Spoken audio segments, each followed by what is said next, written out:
Sheldon Silver was sentenced to 12 years in prison this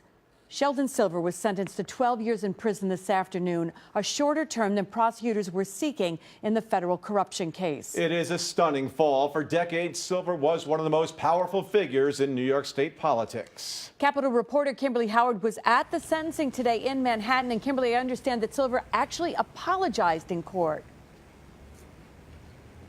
Yeah, he did. He stood up and looked right at the judge and said, "I've let down my family. I've let down my constituents. I'm truly, truly sorry." But that, coupled with more than 100 other letters from people attesting to Silver's good character, were not enough to sway the judge from handing down that sentence that even U.S. Attorney Preet is calling a stiff one. I want to give you an idea of what happened after Sheldon Silver walked out of court. You can see him there in the doorway, almost laughing at the number of cameras and members of the media that were swarming him, blocking his path. And that swarm didn't stop there. Reporters following him until he was able to get into a taxi a block or so down from the side courthouse door where he exited from. Now, in court, attorneys for both the prosecution and the defense had a lot they wanted the judge to consider before she announced her sentence. The prosecution saying that the pair of corrupt schemes Silver ran not only shows greed because it helped him line his pockets with millions of dollars, but this whole conviction, the prosecution says, has made the public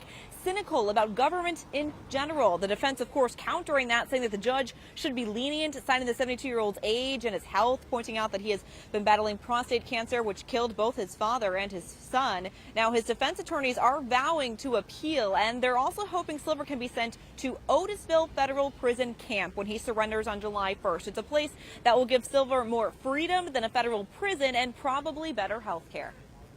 Appealing to the United States Court of Appeals for the Second Circuit. That's just what we've requested. We think that's the appropriate facility.